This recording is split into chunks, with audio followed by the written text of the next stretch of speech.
Hello काका. अरे मानसी. अरे मोहन काका, तुम्ही इथे कसं काय?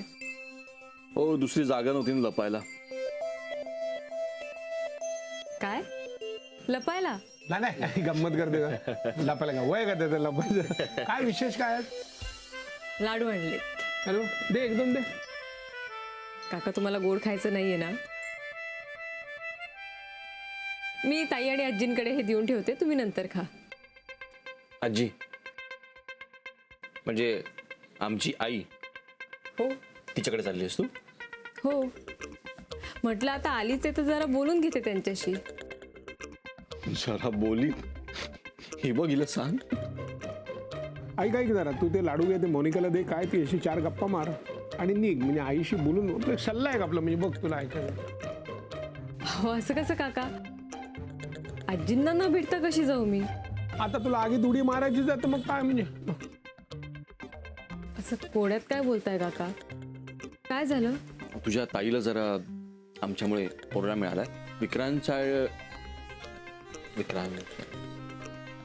तसं काय नाही. म्हणजे त्या आईचा जरा मूड बना नाही म्हणून म्हटलं तू नको बोलूस. हो पण काका, मला आजींना. ठीक आहे, यू डिसाइड. आम्ही सांगायचं काम केलं.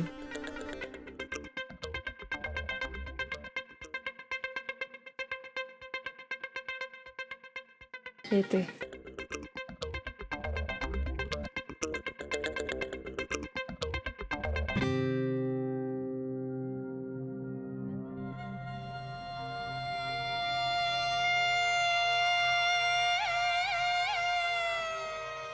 हाय ताई.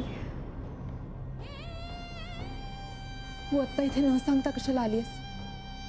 Sorry for that. पण आजीने लाडू पाठवलेत तुझ्यासाठी आणि घरच्यांसाठी, तेच द्यायला आलीये. मला काहीही नकोय मानसी. आजीनी मला डोस दिला ना, तेवढाच पुरेसा आहे माझ्यासाठी. का ग? आजी काही बोलल्या का? बोलल्या? सोलून काढायचं बाकी होतं मला, आणि त्यात मी तिथे विक्रांतची बाजू घ्यायला गेले होते. तर चुकलंच माझं. पण कधी कधी मला त्यांचा एवढा राग येतो ना, मला असं वाटतं की आई ग, वयाने मोठ्या त्या तुझ्यापेक्षा. कळतंय मला मानसी, आणि त्यात त्या माझ्या आजी सासू आहेत ना, त्याच्यामुळे काही बोलताच येत नाही. मान खाली घालून चुपचाप सगळं ऐकून घ्यावं लागतं. इमॅजिन, मला ऐकून घ्यावं लागतं. ताई प्लीज, तुला कळते तू त्यांच्याच घरी मानसी, राहून. तेवढी अक्कल आहे मला. मी काय करू?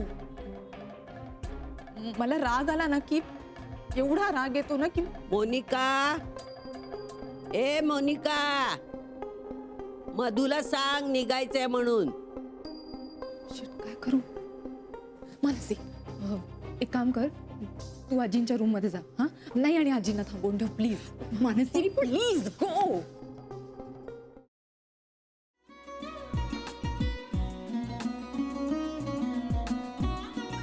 लावू का? हो. असाच लावू ना.